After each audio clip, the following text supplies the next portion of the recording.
So, Cora, Carol writes in an email that she is about to buy a home. And, folks, anybody who's thinking of buying a home today, tomorrow, next month, next year, or years beyond, this is important. She's about to buy a home, just heard from her realtor that there are changes coming to the way taxes are going to be prorated at closing. Her realtor wasn't sure about how and when and all this is going to happen. And she's wondering, do we have any information on it, Cora? That's a great question. When this time of year comes around, Greg's thinking fall weather. Yeah. Maybe some of you think pumpkin spice. Some of you maybe think football season. Those are all great reasons. But here in the real estate biz, we think it's tax season, and that it is. So most of our Kentucky County tax bills are probably going to come out in October or November. So let's use Jefferson County as an example there for your call-in buyer. So if it's Jefferson County, your tax bill should arrive the first week in November. So that will come like clockwork. Usually don't miss a beat there. You'll get something from the Jefferson County Sheriff's Office. No, you're not in trouble. Yes, you do have a bill there for you, but most of us who have a mortgage, we will escrow with our lender for taxes and insurance. Mhm. So keep that in mind now. Now, if you're getting ready to buy a home, and let's say you close in the month of September, or even in the month of October, that first mortgage payment then would be November 1 or December 1, again, depending on the month you closed in. And that doesn't give a whole lot of time for that lender to turn around and pay your tax bill. So this time of year for tax season, what that means is we do have a change in the way we handle things, and we will collect, we being the title company that closes it, we will collect the escrow for the anticipated Jefferson County tax bill in my scenario.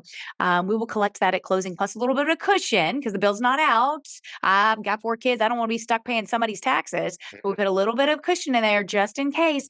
And then we escrow for that money, hold on to it for the lender because they don't have time simply that first get-go, that first round of taxes during their first year of ownership. And then we pay that for them. So that first tax bill, then they'll hand that off to the title company if they escrowed for it. And the next year and every year thereafter, the lender will pay that seamlessly out of their escrow, just as what I'm sure most of us are accustomed to. But when we run into that kind of mid-September on time frame, it's tax season. That means that your tax bill may go to the title company. It may be shown there on the statement. And certainly after the bill is out, Bob. Okay, so if it's Oldham County, Bullock County, what have you, tax bills come out October 1. If it's after that time, then we will switch the proration. So instead of the seller crediting the buyer at closing for their fair share of their legal ownership of the taxes for the year, it'll be a reverse.